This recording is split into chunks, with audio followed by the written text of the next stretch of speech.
Thank you, Sergeant at Arms Clive, past President. And I will start the meeting in the traditional way by ringing the bell. So we're now in session. And I'll start by welcoming everyone. Thank you for being here and being with us today, members and visitors. Particular welcome to the visitors, and I will ask Clive if there are visitors for the first time that we would like to particularly say hello to. Thank you, President David. We do have Sir Carl Roberts with us today. We're very pleased to see him. Greetings to everyone. Some of you might not remember me, but I was among you for a little while, very close to 9 years. And we had a wonderful time. I have wonderful memories of being there in London. So good luck and allow you to get on with the meeting. Incidentally, I may have to pop out before the end, but don't mind. I'll come in ever so often.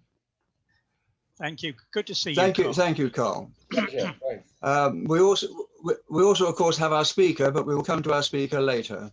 Yes, and our speaker's wife is with us today. We were pleased to see her as well. Oh, fantastic. Fantastic. And David Wolf is with us, the previous speaker. That looks about everybody here for the first time, President David.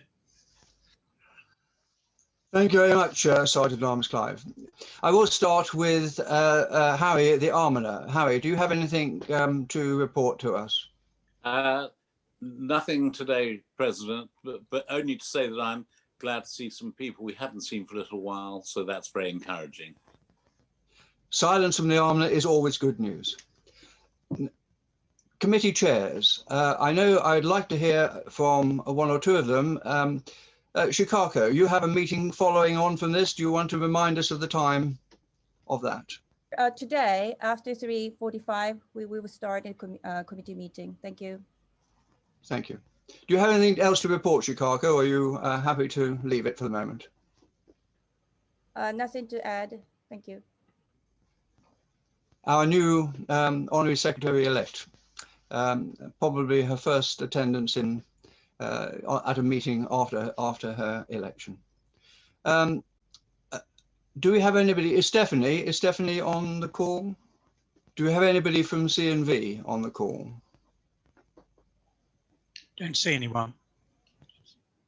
I do, on their behalf then, need to remind our members that we are looking for auction prizes for this fantastic Christmas lunch that C&V have spent, well, I know all weekend, but probably probably for the last month have been trying to get sorted. We have technical complications because it'll be the first time we've ever eaten virtually together. But we are looking forward to having a togetherness at our Christmas event with some of the old familiar elements to it as well, like the Salvation Army Band. But we could do with some more auction prizes. So if you are in a privileged position to be able to offer either your own services or the services of someone else, and you think that we might be willing to bid for those, or you have access to a facility that is rarely available and you think we might like to bid for that, we would love to hear from you. I think probably the alcohol stakes have been filled by others, including myself. I'm quite keen to unload some of my cellar. I don't want to die too young. So are there any other reports from committee chairs? In that case, I will move on to visits to other clubs. Now, we've listed those in my report, but has anyone any comments to make on visits to other clubs? And actually, when he's put his cup down, I will ask if Tim McAndrews would like to say a word about the St. Mary's Hospital presentation. Several of us attended it, and I thought it went well, but I'd like to have Tim's view because he led our donation to that hospital. Yeah, thank you, President David. I did run a lockdown appeal around March, April, May time, which raised £3,500, which we gave to St. Mary's Hospital. They were running an appeal to assist, when we gave the money, to assist early COVID patients and their families. and also to help support the NHS staff at that time. Although we were one of the first to contribute, in the end, that appeal raised many, many, many millions of pounds. It got an awful lot of support and was very well promoted. And they ran a seminar last week just to explain basically what they'd done with the money, how things had worked out in St. Mary's. And St. Mary's is actually an imperial run by within the imperial group, which there are 5 London hospitals. But our money went to St. Mary's in Paddington, and it seems to have been well spent, is all I can say from what they said. They seem very in tuned, switched on, and had clearly spent the money well. I think that's a fair summary, President. I think that's a very fair summary, immediate past President. I would just add that a lot of the money was being spent on upgrading the staff quarters, and they were particularly pleased to actually have the cleaning staff on site as part of the team. I took a particular interest in this, of course, because this is where my daughter was born a few years ago, and it certainly needed a little bit of work on staff areas and the areas inside the ancient buildings of St. Mary's. Thank you. Visits to other clubs. Do we have anyone who would like to comment? There are some notes in my newsletter. But are there any visits that haven't been reported in the newsletter that people would like to note? Sometimes I'm pleased. Sorry. Can I say something about Beirut collection? Of course. Yeah, please do. Tell us all about it. Where did it reach, and how did we send it to the Blavatnik? No, you send as we're very thankful that some members, looking at nobody, he says, glancing at the bottom right-hand corner of the screen where Mahar actually appears, very grateful to those that have been sending funds in through Hugh, through our charitable fund, to support the Beirut appeal, which is now in excess of $50,000 effectively. But we have to get to 140, so in order to provide the paediatric ward in Quarantina Hospital with its equipment. I'm very grateful for those members that in the last fortnight have actually added to those donations. I don't know whether Hugh would like to comment, but I think we'll leave that till a bit later. We have several big efforts going on at the moment. The Beirut effort is extremely worthwhile, and we're very keen to keep going with that. We have the children's charities, which we're particularly promoting at the Christmas event. I think I'll leave it at that for the moment. Birthdays. This is the point in which I have my multi-divided digital writing implement. And today I would like to present it, if they're present certainly, to Ken Standish, our past president, whose birthday is on the 1st of December, and to Gerhard Meyer, whose birthday is on the 5th of December, and to Robert Ghazi, whose birthday is coincidentally also on the 5th of December. Robert, I can see you there. Gerhard, I thought I saw you on the screen. Please unmute and say hello. Ken? No. Gerhard and okay, Ken Robert. Here. It's Robert, just Robert Ghazi. Okay. Thanks, Clive. In that case, Robert, we'll spare. I will present you with your digital pen. You'll be getting a collection of these, I think, eventually, and we will spare you singing "Happy Birthday." It would be a pain to all of us, especially if I started. So thank you for that.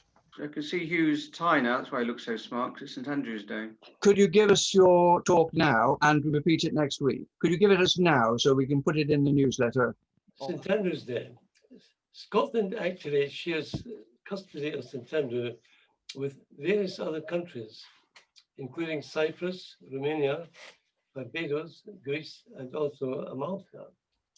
And each one celebrates the 30th November in their own way. So what is the history of St. Andrew's Day? According to Christian teachings, St. Andrew and his brother Simon Peter were fishermen in Galilee when they became the first disciples of Jesus. Like Jesus, Andrew was martyred for his beliefs and chose an X-shaped cross, of which he was nailed on 30th November 60 AD in Greece. The diagonal cross was adopted as his symbol, and it became the white cross on the blue flag of Scotland, known as the saltire. 30th November, the date of his crucifixion, was thus designated St. Andrew's Day. Apparently, St. Regulus, a Greek bishop, was instructed by an angel to take some of St. Andrew's relics by ship and sail on a westerly direction, and where they landed were to erect a church. They were shipwrecked at a coastal village in Scotland called Kilrimont, and this later became St. Andrews, now famous for its university and golf.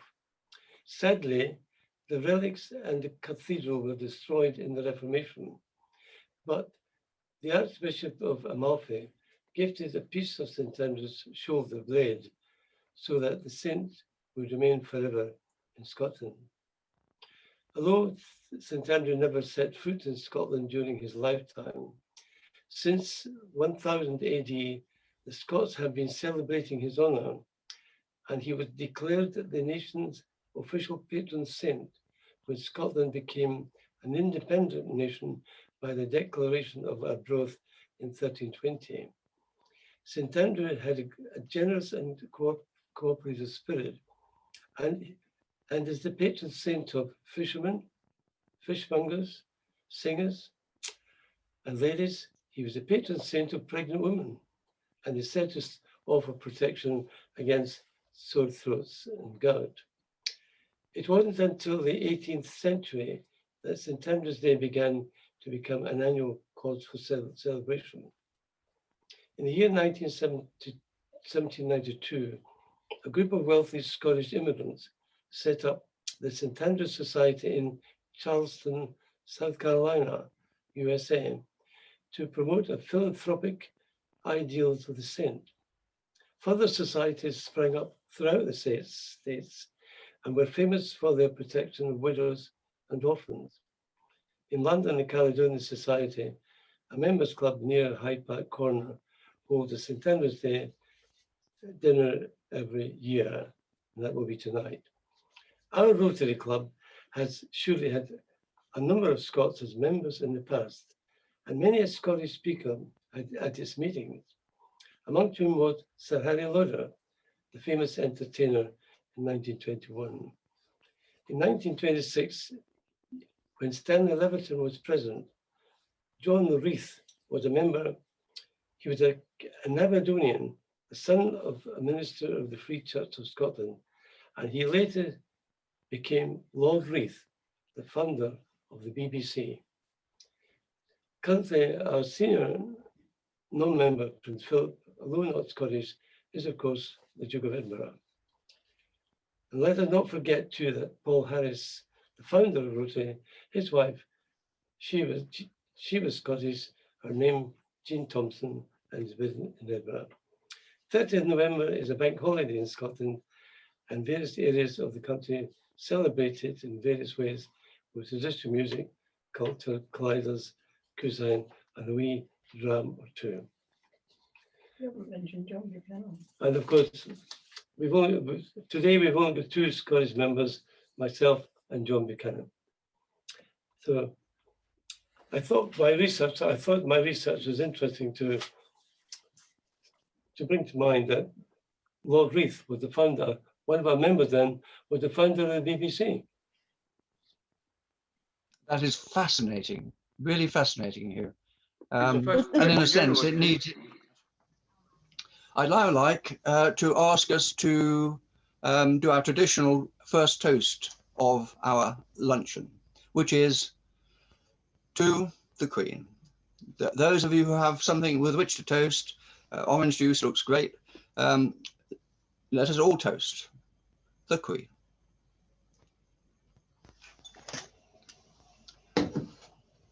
Thank you. now falls on me. It's a great, well, it's a privilege really, and certainly a pleasure to introduce our speaker, Professor Dennis Snower. In the information you've been circulated with the notice of the meeting, there is a lot of information which you've been provided, but I would like to concentrate on his present activities. Professor Snower is a Sherpa, and I must admit I hadn't really noted the title before, and it is of course connected with all those that bear heavy loads for others in the Himalayas.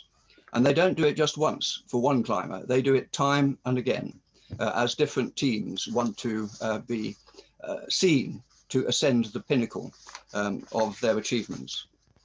And currently, young Professor Snower is involved in an awful lot of activities. He was at the Sherpa's meeting in March. He was at the G20 summit just recently in Saudi Arabia. And he has many activities, including, and I'm afraid I have to read a few of these, Professor of Macroeconomics and Sustainability at the Hertie School. He was until recently the president of the Kiel Institute for the World Economy and Professor of Economics at the Christian Albrechts University in Kiel. He's a non-resident fellow of the Brookings Institution, senior research fellow at the Blavatnik School of Government, research fellow at the Center for Economic Policy Research in London, and at the IZA, the Institute for Future Work in Bonn, and the CES IFO in Munich. He has been co-chairman of the officially mandated Think 20 Engagement Group since 2017, advising the German G20 presidency. And key Sherpas are, every country only has one key Sherpa to support their government in these various meetings. There are sous Sherpas as well in support. Prior to becoming president of the Kiel Institute, he was professor of economics at Birkbeck College, the University of London. Certainly, I cannot think of a more impressive academic economic background, but he is also very much an international man, born in Vienna. He has been educated in UK, Germany, America, and he is advisor in Israel, Jerusalem and Tel Aviv. Professor Snower, we're not here to hear me tell about you. We're here for you to tell us about your subject, which is recovery post-COVID-19, overcoming the post-COVID-19 economic crisis. Thank you. We look forward to hearing you. There we are. President David, thank you very much for this overly impressive introduction. Like on Mount Everest, there are very, very many Sherpas that guide very many institutions, hopefully to something approaching the pinnacle. One of the activities that I've carried on doing after I left the Kiel Institute was to be president of the Global Solutions Initiative, which does indeed advise the G20 from year to year. And it's been a very interesting experience because this advice takes place outside the official G20 process. We have founded something called the Council for Global Problem Solving that contains many of the most influential think tanks of the G20. And together, we form something that is gradually turning into an intellectual backbone for the G20, offering some basic body of research that helps policymakers arrive at what will hopefully be sensible conclusions. And that has brought me in touch with lots of interesting people, heads of state like Angela Merkel, ministers, obviously proper official G20 Sherpas, and many others, all struggling with global problem solving. And this has been a particularly interesting experience because the problems that the G20 deals with, I call the orphan problems of the world, because they're problems for which no country on its own can take full responsibility or even make any difference to solving the problems by itself. They're neither willing nor able to do so. The international institutions that are meant to deal with this are often basically boxing rings in which countries pursue national interests. And therefore, there is a definite need to have sort of some continuity of advice to the community of nations that is not based on an interest group and has a founding in basic important research that transcends national and cultural boundaries. And that's what we've been doing. And I have been mystified by three puzzles that I'd like to put to you.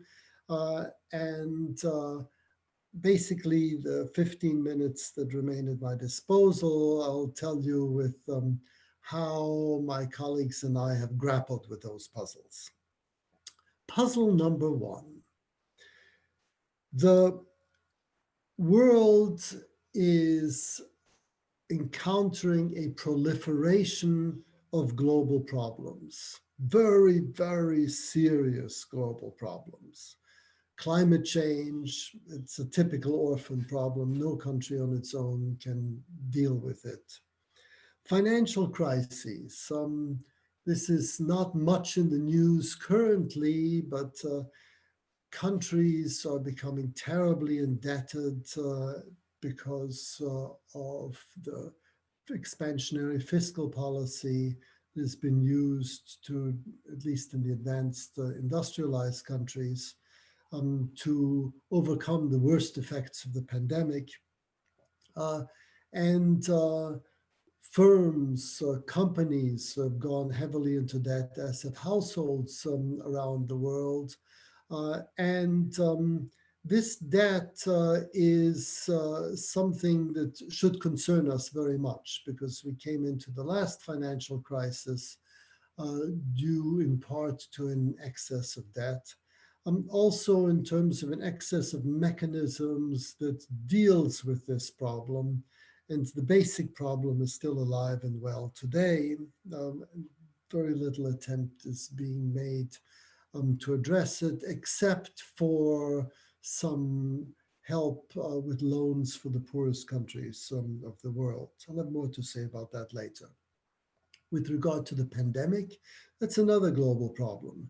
The pandemic cannot be defeated anywhere unless it's defeated everywhere. But it is extraordinary to what degree countries see the fight against the pandemic as some sort of national challenge. This country is no exception to this. There is relatively little global thinking going on in the places where there are the real instruments of economic and political power, namely the nation states. You have global planning going on in the WHO, the World Health Organization, various other organizations. They have relatively little clout, and they rely crucially on funding from the nation states, which who are being stingy because they're taking their national interests first. Then there's the problem of the digital governance. Cybersecurity, we have in the G20, the institutes advising it, looked at this carefully, and we've seen how different groups, state and non-state, target vital infrastructure of different countries. And there's no doubt in the mind of anyone who has dealt with this subject that it is nowadays possible for the health systems and financial systems of countries simply to be taken down if there were serious conflict. And I have no doubt that should there be conflict, military conflict in the future, that's where we will see it first. Our banks are no longer able to account for the money on their books. Our water supplies stop, our electricity stops, and our hospitals are unable to function. We have no Geneva Convention in this area, analogous to the offline world. There are big issues of privacy and so forth. That's just mentioning a few. I could go on: migration, poverty, etc. There are also big global problems. And even though these global problems are proliferating, much more serious than at any time in human history, the will to tackle them globally has really been falling. Multilateralism has a bad name, and countries are increasingly retreating into their sort of own nationalisms. Populism is on the rise, ethnocentricity, religious conflict, all makes tackling global problems much more difficult. And so puzzle number one is why? Since it's so obvious that we have big global problems that can only be solved globally, and the only way to do so is to induce people to understand that these are global problems that can only be solved globally, we clearly need some social solidarity that extends across national and cultural borders, but we're moving in the opposite direction. Why? That's puzzle number one. Puzzle number two, these are going to be three puzzles and they'll all be interrelated. Puzzle number two is inequality in many senses: income, wealth, health, education, skills, is growing, and it's growing largely within countries rather than across countries. And I think the rise of China is probably mainly responsible why it's not growing so much across countries. But within countries, these divides are getting bigger and bigger.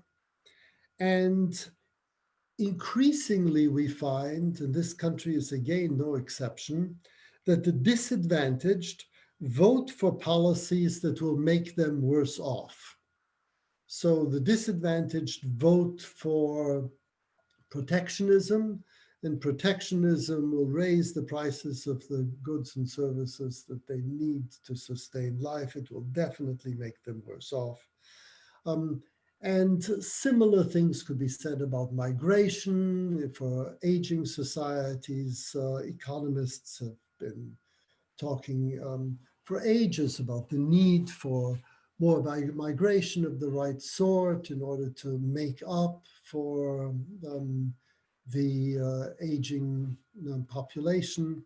But nevertheless, those who need it most are the ones who oppose it most. And the question is why? And there in particular, I think there's a big danger for both sides in this debate to call each other stupid. And I think that there are good reasons, and we need to find them in order to solve this problem. And the third puzzle is virtually everyone who has dealt with the economic consequences of this pandemic knows that once the pandemic is over, we will not revert to business as usual. The economic system will be a different one, partly because the digital communications have received a huge impulse, but partly because many business models have simply been upended, very deep-seated concerns about the future of urbanization, the future of work, the place of work, and so on. Virtually everyone is in agreement that we need to adjust to the new normal. Nevertheless, governments which have spent worldwide over $11.5 trillion in response to the pandemic to sustain economies, this huge sum of money, which dwarfs anything that we spent in the last financial crisis by a large factor, is spent largely on job retention. Britain has a job retention scheme, helping struggling businesses that would go under survive, many other things that help stabilize the status quo, when governments should be helping businesses and helping people enter a new world, enter a new normal. Why? Why is this worldwide blindness? And I suggest that there are, these puzzles have a common answer. And in order to understand this common answer, it's useful to understand what it is that we need to solve the first puzzle, that is to understand how we can come together enough as a global community to deal with global problems. And to do that, we need to overcome these huge social divides. Identity politics is on the rise, as we all know. And when politics becomes a matter of one's identity, then one is much less willing to compromise than if it's some other matter, like the left-right debates that we had in the decades after World War II. And in addition to this deep social polarization, more extreme positions adopted on the identity spectrum and less tolerance for one another, there is also political polarization. Centrist parties are in decline, and parties that offer radical alternatives are on the rise. And therefore, it's less between left and right than it is between open versus closed. Open economic policies are policies that promote competitive markets, free trade. Closed policies are ones that promote protectionism, immigration controls, and so forth. On the social policy sphere, the open policies are the cosmopolitan policies, openness to immigration. The closed policies are populist, nationalist, religiously intolerant policies. And closed policies benefit particular communities to the exclusion and often to the detriment of others. So why is this happening? And I got an interesting insight into why this is happening when, as part of this G20 advisory process, some colleagues and I constructed a new index or a set of indices of well-being. There's a large industry on how to measure well-being, but we decided to be the first to build it up in a normative way, that the world for 2 millennia at least has had value systems that have certain things in common, certain things are valued across cultures, religions, and so forth. And we thought well-being could be measured along those lines.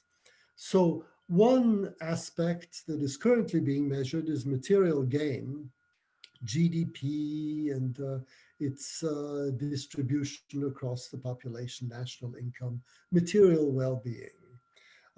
The other concerns the social side, social solidarity, how embedded one is within one's community. And that has a large value system, the whole communitarian value system, service to the community, you being part of a larger whole, loyalty, sanctity, those type of values are all very strongly embedded there. And then there is empowerment or agency, that we each want to have the feeling that through our own efforts, we have an influence on our destiny.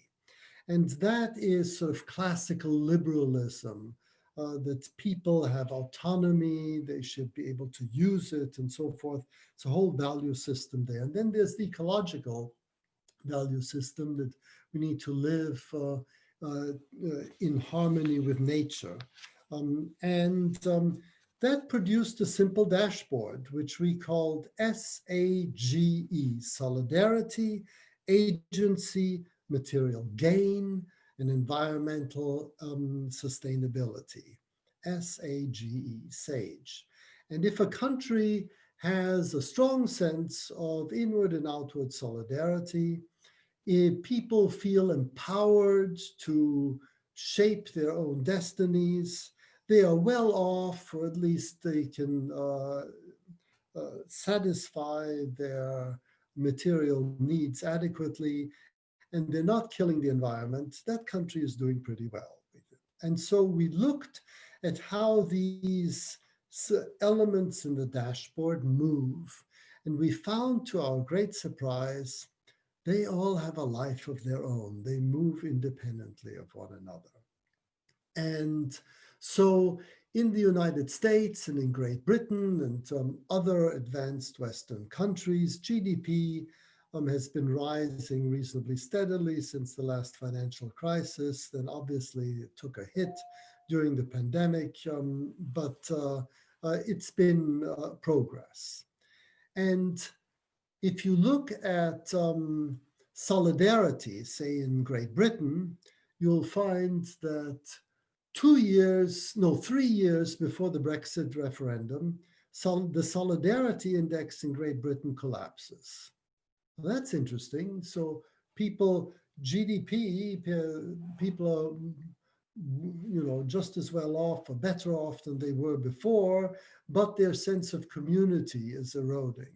And empowerment is completely stagnant. In the United States, 2 years before Trump is elected as president, solidarity collapses there, and empower agency stagnates. So that led us to an obvious conclusion that we were ashamed to have overlooked because we focused so much on economic predilections. That the basic idea is man or people do not live by bread alone. It is not just material well-being that is of consequence to people. They also are seriously affected by their social solidarity, their sense of community, and how empowered they are. And the big trends that we've had in the past, globalization, automation, and so on, they have eroded our sense of community, and they have also eroded our ability to shape our own destinies, because global value chains can move. All of a sudden, I can be out of a job because I've been replaced by some team working in India or in the Philippines that happens to be more profitable, or by some robot in a different part of the world if I do routine work. So that creates great insecurity and communities, whether it's in the north of England or in the Rust Belt in the United States or the Ruhr Valley in Germany, can collapse for that reason. That is of concern to people. And because these big drivers of growth, like globalization and automation, tend to favor the more skilled, the more educated people, they create economic divisions that then turn into social divisions. And we found that the people who are disadvantaged, they tend to revert more to communitarian values. Make America Great Again is very strong among those who feel themselves either threatened or disadvantaged, because when you salute the flag of the United States, you're all equal.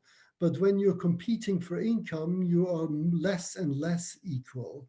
And reverting to these traditional national values reduces status anxiety and increases benefits of community. So it is not as if the populist side is not addressing an unfilled need. There is an unfilled need there, except that obviously protectionism is a very, very bad way of fulfilling that need.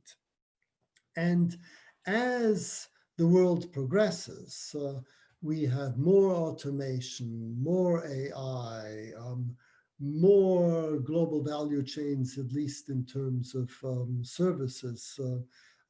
We will find that these divides continue to grow, and that fuels more status anxiety, more loss of community. And the time has now come to do something about it.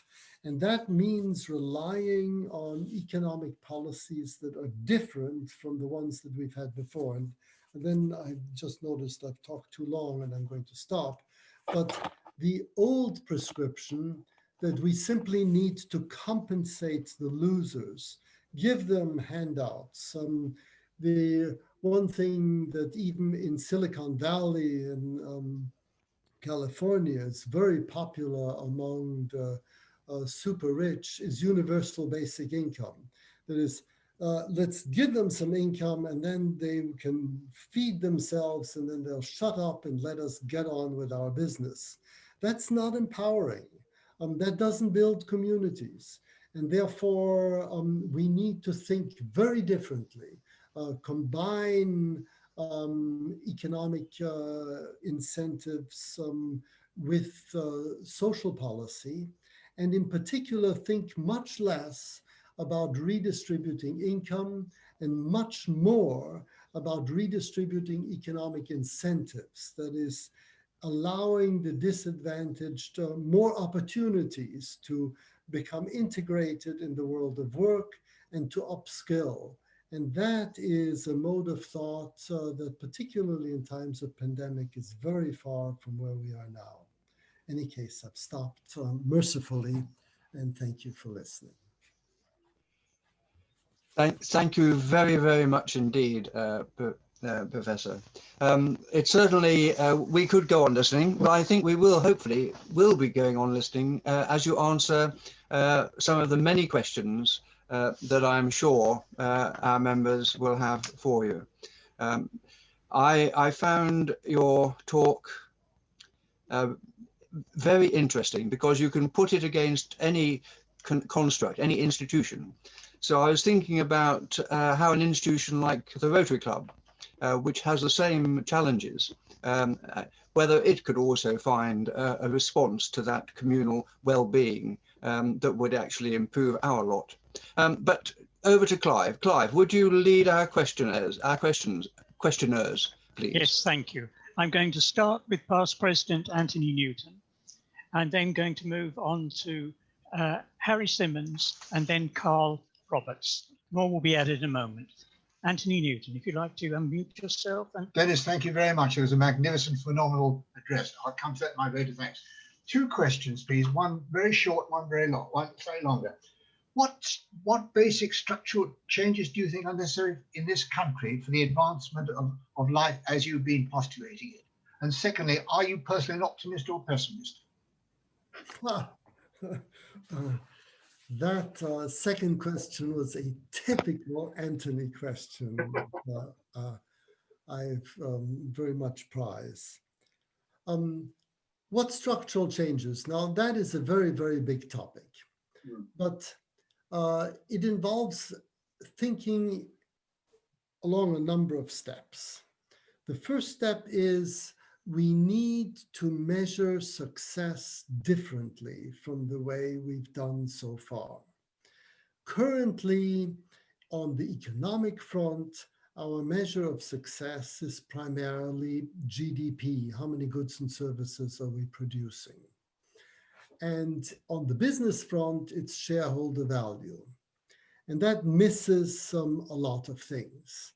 And that has huge consequences for our decision-making. And one consequence that I encountered relatively recently in advising the British government was the question, on what criteria should government investment be based? And the government has a green book that gives you rules as to how to evaluate your investments.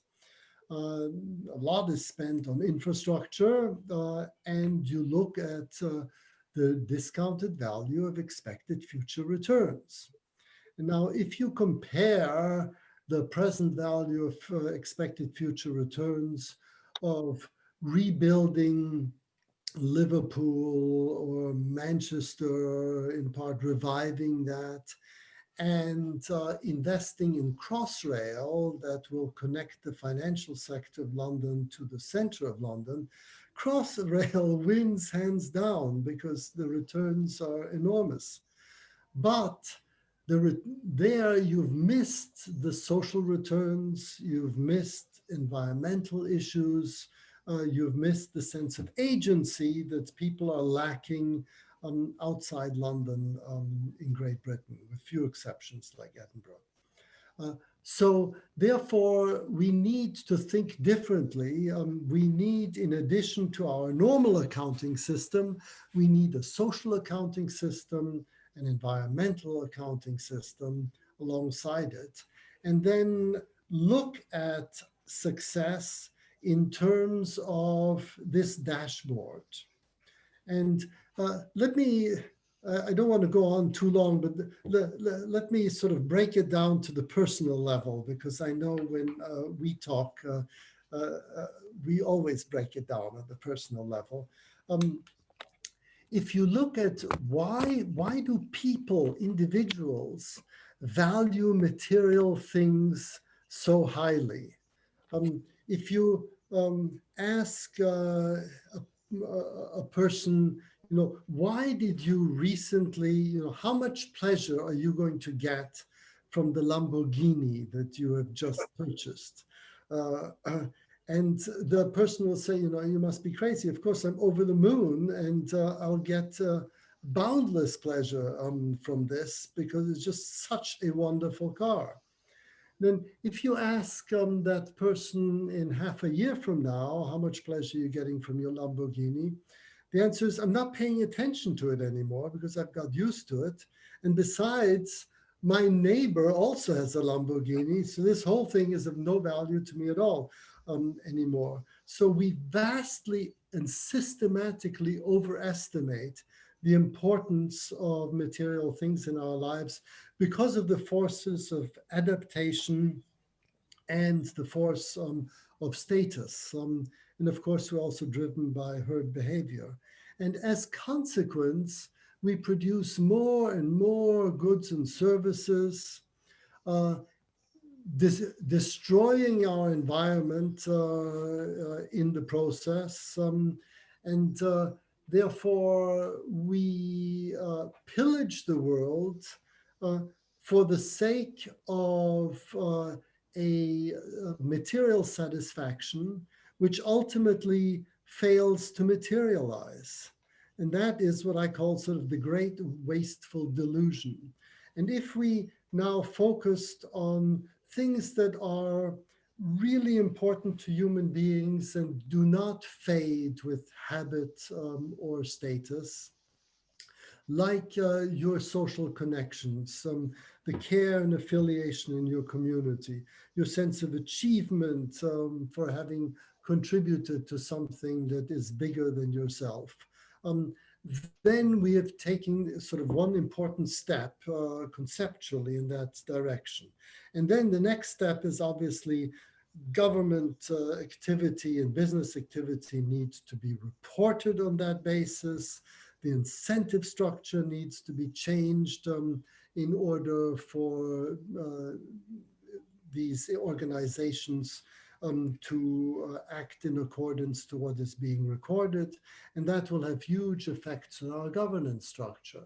And therefore, I cannot help but think that we are at the same stage in our development as when we were in moving from feudalism to the Industrial Revolution. Something very, very basic has to happen to our sense of how we interact with the world. So, sorry, that was a rather long answer to an leads one to pessimism then in a way.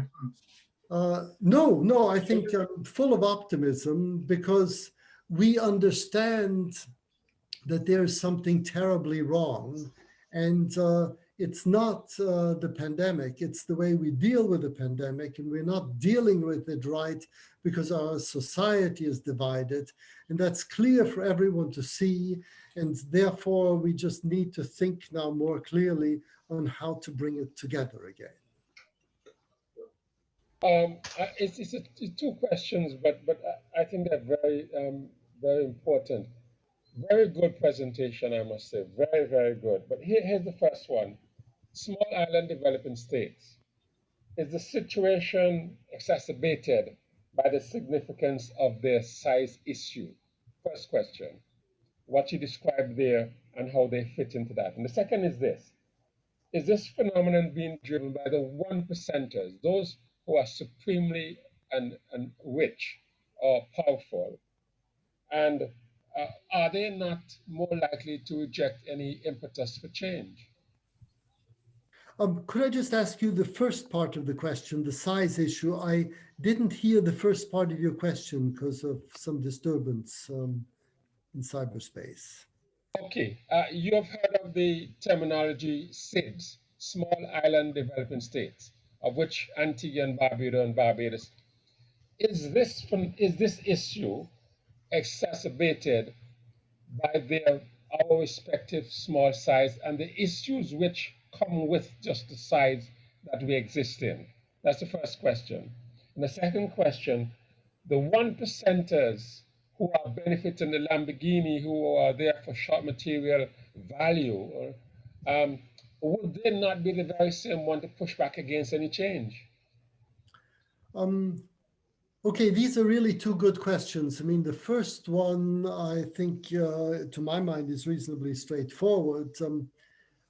Clearly, if you're dealing with a big global problem, like financial crisis, pandemic, and so forth, and you are very small as a country, then you're going to be very vulnerable, provided that the other countries are not dealing with the problem adequately. So size matters, but in a sense, size isn't critical because no country by itself can handle this. And what we're missing is this sense of being bonded to people in other nations and cultures in dealing with global problems. That's what we need. That's what we need. When we moved from the city-state to the nation, then we saw all of a sudden we can deal with problems of larger scale because nations are bigger than city-states. We need now something even more encompassing than that to deal with the global problems, and that will take a similar leap in terms of our social allegiance. With regard to the 1%ers, I think one should see with great sympathy both sides of this debate.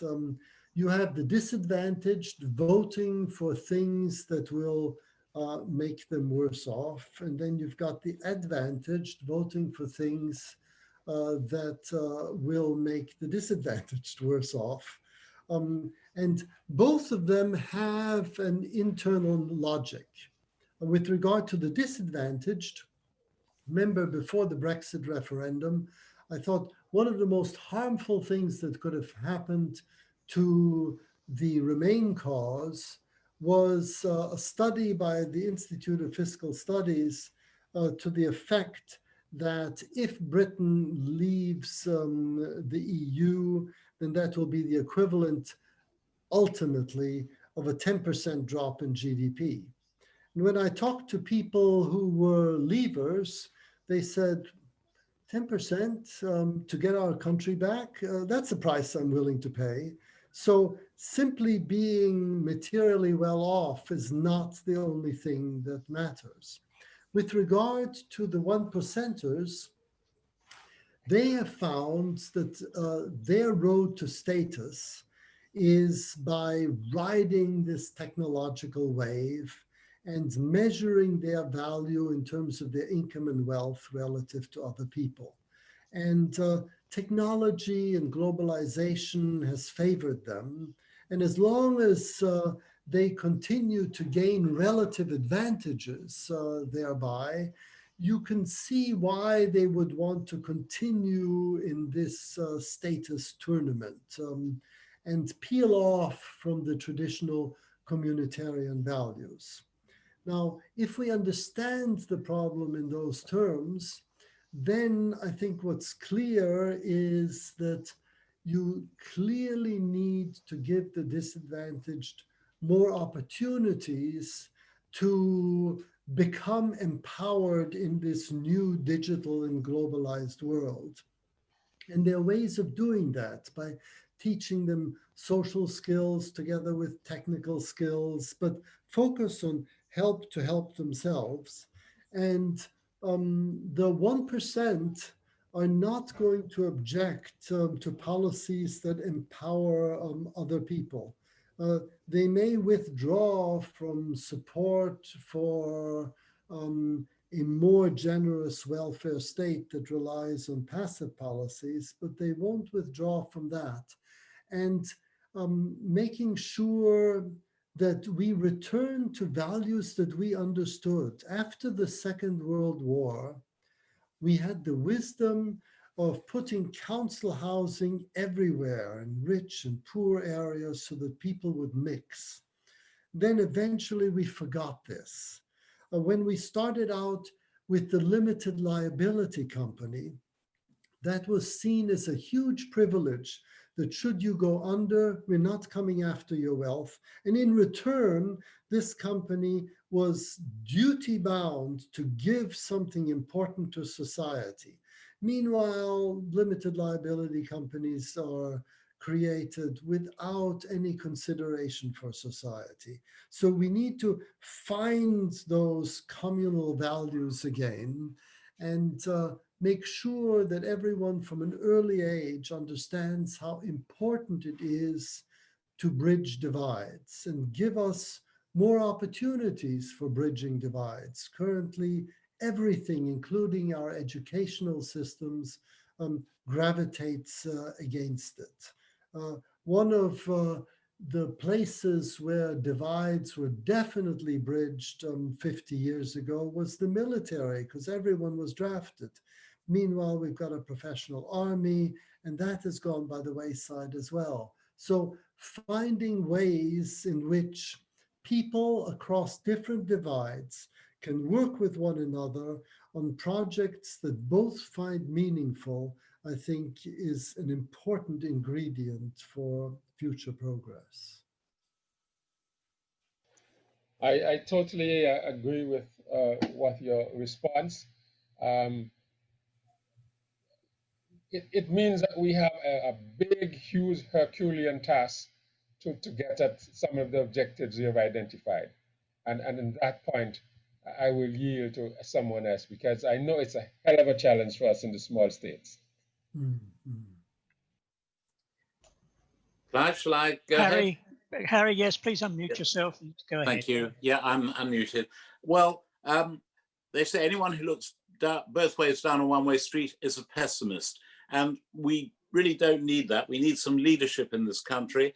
Some of the old things about buy British, some respect for our flag, so we can move forward. We've been badly hurt by what's happened with the COVID, sorry. And I'm very angry with parts of the world which have created this terrible disaster for us. We need to become more independent. Now there are lots of people out of work. The government should use those people, just like they did in national service, to get a form of civil service together, cleaning up this country, getting rid of the plastic and making Britain a better place to live. And in the meantime, we should be using robotics and the additional labor that we have available to start manufacturing ourselves again, so we can become a better country, so we can be better and treat the rest of the world with our newfound wealth. That's my opinion. Harry, hardly a question, but I'd like to get a comment on that. I could respond to that non-question, which is I am really all in favor of cleaning up that plastic in the street, provided that we make sure that the rich work alongside the poor in doing so. This must not reinforce any class divide. And with regard to robotics, I believe the problem is a bit more serious, because robots are increasingly taking over routine work. And in 20, maybe last 10 years' time, they will take over foreseeable work. And most people nowadays are involved very heavily in routine and foreseeable work, and that poses a big problem. So although I agree with you that that'll create a lot of wealth, the business as usual, it will create wealth for fewer and fewer people, generating more and more social discontent. And therefore, understanding this in advance, we need to reconceive our role in the physical world. Ever since the Industrial Revolution, even before, ever since the Enlightenment, we've seen ourselves basically as cognitive creatures. I think, therefore I am. And now machines can think, at least in a routine way or a foreseeable way, much faster, more efficiently than we can. And therefore, this is our chance to become more human again. Machines are not great, it's very bad at interpersonal interactions. And so human beings who are particularly good at empathy, particularly good at mind reading, particularly good at compassion, and so on, those interpersonal skills, when combined with technical skills, will give people an edge in a world where robotics is on the rise. And all those things can be trained in the same way as literacy can be trained. We're not doing it currently, but I think we should pursue that with the same emphasis that we give reading and writing: compassion, mind reading, perspective taking, and combine that with technical skills. And then I think we have a chance that this wealth will be evenly distributed.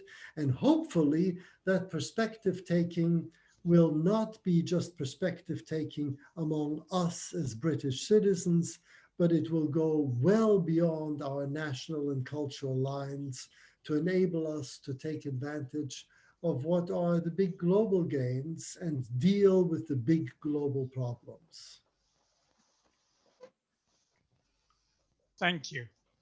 Do I have any more questions? Anybody else wish to ask a question? Please unmute yourself. Clive, could I ask a question while you're looking for other questions? I've got a question when you're ready. Okay, I wanted to thanks, ask a question about Rotary. Really, we act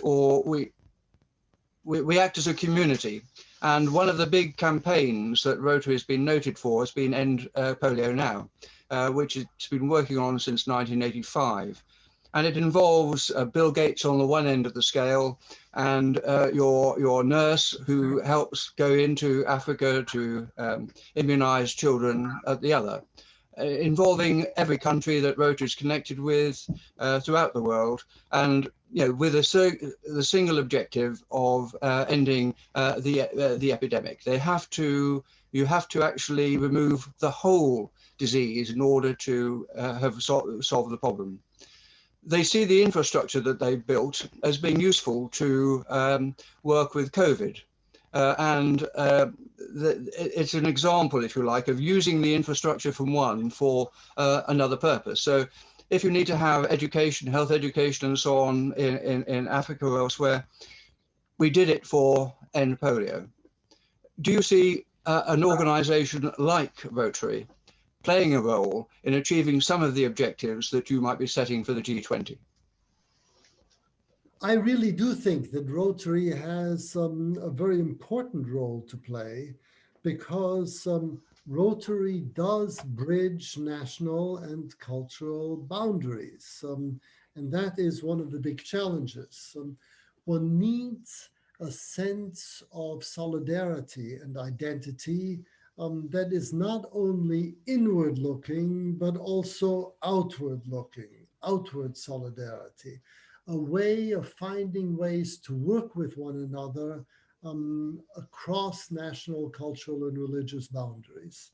And Rotary does do that. And therefore, I would very much welcome Rotary coming on board with our G20 advisory challenges, because we have understood, meanwhile, that these big global challenges cannot be addressed solely by heads of state talking to one another and then issuing top-down edicts. It also can't be done solely by bottom-up movements like Fridays for the Future or what have you.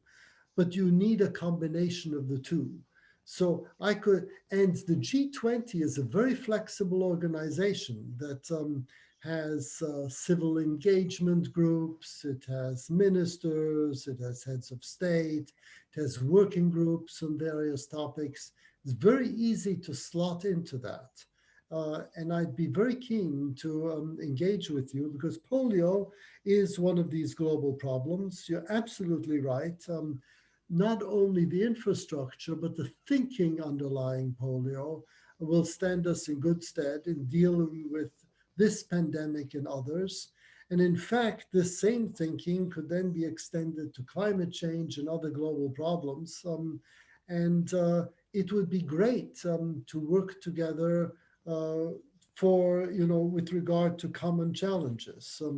Polio being one, but to use that as an illustration of the thinking and the organization that one needs in order to deal with other challenges. So I'd be very keen to engage with you. Yep, thank you. Thank you for that encouraging and challenging answer. Sorry, Clive. Yeah. Ian Bolcombe and then Eve Conway. Ian. Yes, thank you. Professor, very interesting and wide-ranging talk. Towards the end, you mentioned about universal benefit, and I cut off for a while, so I apologize if it's already been asked, but I believe it has been tried in one of the Nordic countries, and I was wondering whether there are any results from that, or whether it is in fact gaining traction. I'm not saying I'm particularly in favor of it, but it's an interesting concept, and I wonder if it's going anywhere. I think guaranteed income, universal benefits, has a lot to say for it when dealing with transitions from one empowering state into another. So you're working and now a robot takes over your job because it turned into routine work. Now you're looking for something else. you need some source of income that will allow you to reskill and then take up another job. The universal benefits would be wonderful for just that purpose, no questions asked and so on. But you need that incentive to make sure that it's a transition. If it's just a transition into permanent unemployment, then you will just be providing a breeding ground for lots and lots of dissatisfied, angry, unfulfilled people. It just depends in what type of culture and economy the universal benefits are embedded. But to see them as a panacea on their own, I think is making the same mistake as we've made that got us into all these problems, and that is pretending that material well-being is all that we need. Universal benefits cannot empower us. The empowerment must come from somewhere else, and then universal benefits can support that. Thank you. I should have said, of course, that is different from the benefit scheme, which has now been called which has now been all brought together as universal scheme. That's completely different, isn't it? Yes, yes. So it's absolutely vital that people find ways of leading useful lives, and working for the benefit of others is something that is deeply entrenched in our psychology. And universal benefits that are passive, that are just given to people, don't do that by themselves. Thank you. Eve Conway. Yeah. Well, thank you. That was excellent, Professor Snow. Really following on from what President David said, and it wasn't going to because I didn't know he was going to say it, but you may not know that Rotary was instrumental in setting up the United Nations, and every year there is a Rotary UN Day.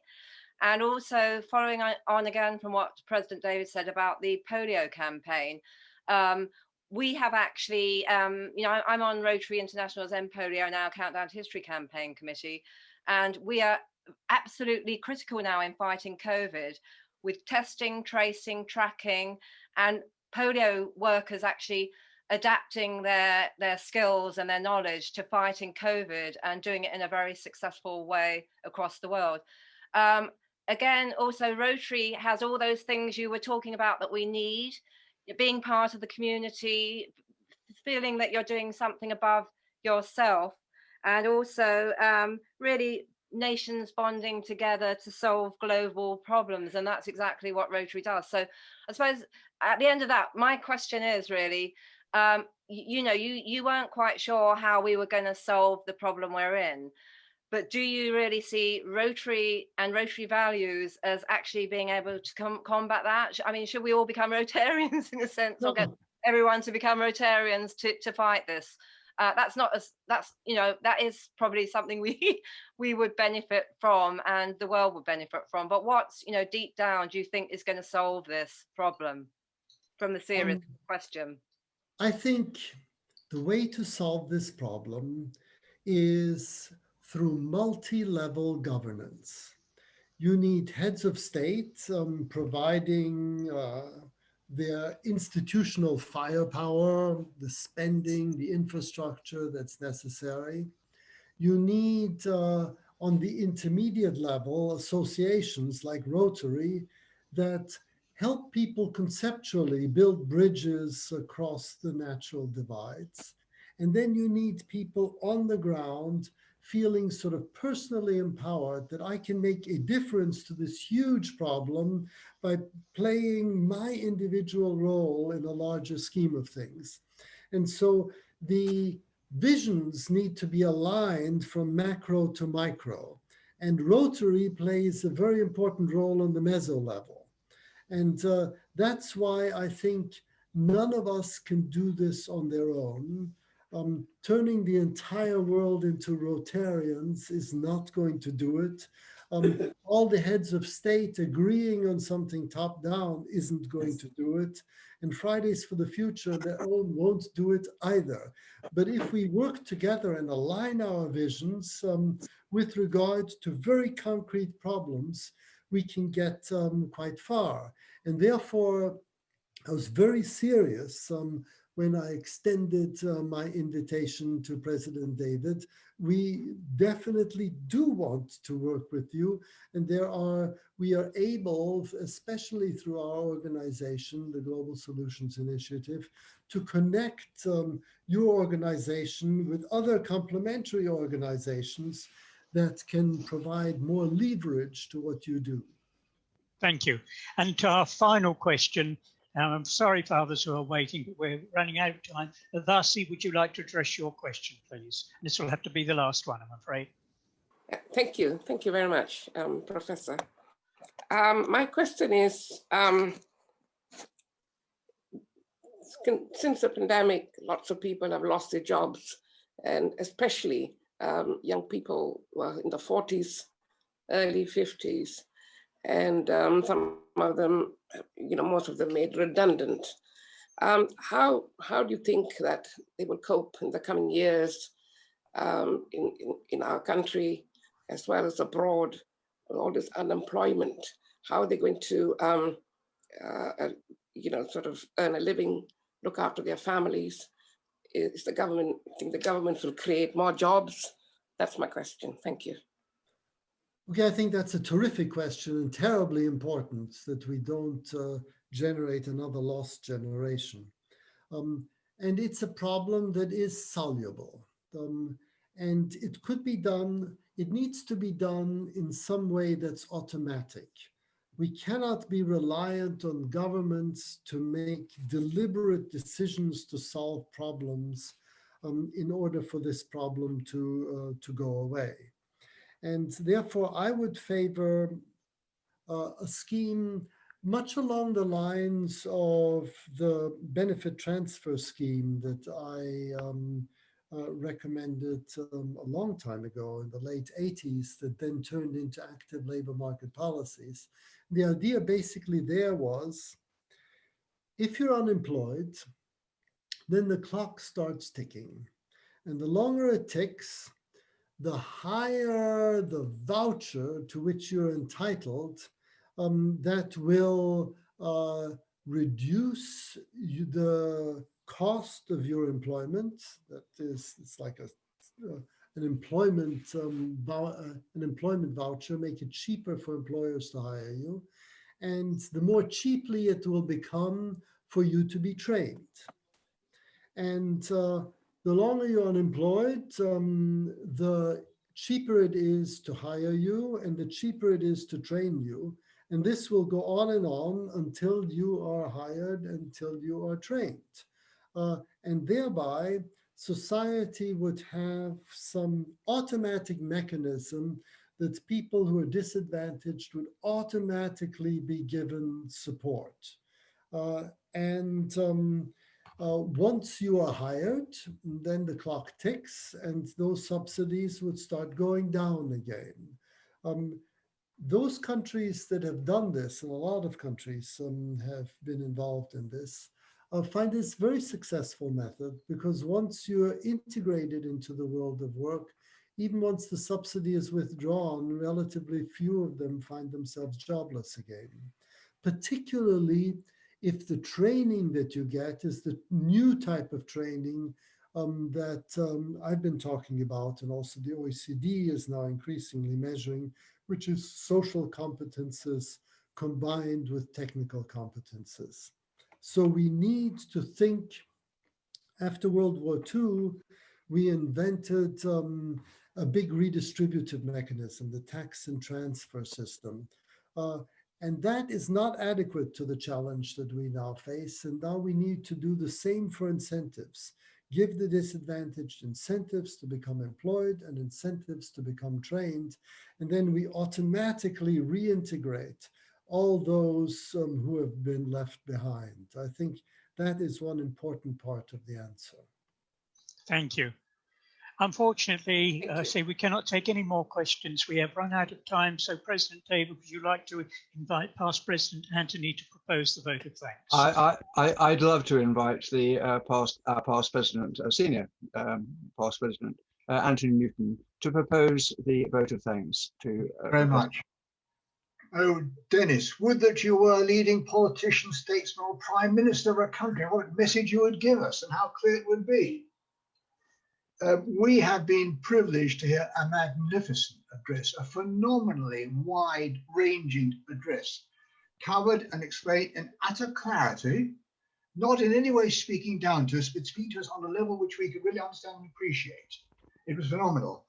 A famous poet, you'll remember, Dennis, said, "Where the danger is, grows the saving."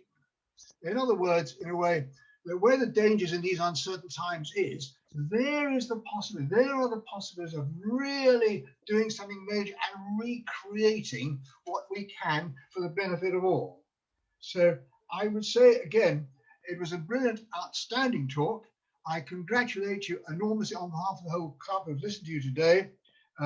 Carry on with your brilliant work and all that you've been doing for the benefit of everybody at all. Become a Rotarian, and of course, best wishes to Mrs. Sherpa, because the answer is, by every famous man that lurks, or what is it again, Dennis? You may remind me, a remarkably effective wife. So would you please show your appreciation in the usual way to our brilliant speaker? Thank you. Absolutely amazing. Fantastic. To have had this opportunity of talking with you. Incidentally, Judith thought of all these pearls of wisdom long before I found my way towards agreeing with her. So I'd claim no originality. It now just leaves me to present you with your speaker certificate. You do not need evidence to show that you are actually with us for lunch today. As your wife happens to be with you. But there are some members who find a certificate quite useful to take it home with them to prove that where they were. I will be sending that to you by one method or another in due course. Thank you. Now it leaves really me just to introduce next week's speaker, which will be something quite different. And I could be accused of nepotism, as it is a second cousin of mine who's talking. But Professor Charlotte Bevan, who is the Deputy Head of Division of Cancer at Imperial College, will be well worth listening to. She spent 25 years of her still quite short life working for men, with men, about men. And her subject is the trouble with testosterone. And I think she has had some trouble with testosterone, but then so have many of the men. And I look forward to that. I now just like to do the final toast for those that are still with us, if you have your glass. And it's the most important toast really for our organization. I do like the Welsh Dragon really. Rotary and peace the world over. Rotary and peace the world over. Thank you. I will now reach for my bell and give the clang that we recognize as terminating our meeting. Thank you. President, if you're still there, I thought I'd like to mention that our member, Bob Blackman MP, attended a meeting in Belgium with three other British MPs and an international group, and they were about to be blown up by 4 Iranians who were caught and are now on trial. So, and he's one of the prosecuting people in the case. So I thought that might be of interest to you and our members who are still listening. That's Bob Blackman, MP. Indeed. So we should be doubly thankful that we have a member who gets out and does stuff and who is still with us despite the malfeasance of others or malintentions of others. Clive, this is Carl here. Could you do whatever is possible to send me a copy of today's presentation by whatever form? Well, Carl, the presentation will be videoed and going through our enormously sophisticated HECO and Chicago will get transformed into a YouTube presentation. So that will become available.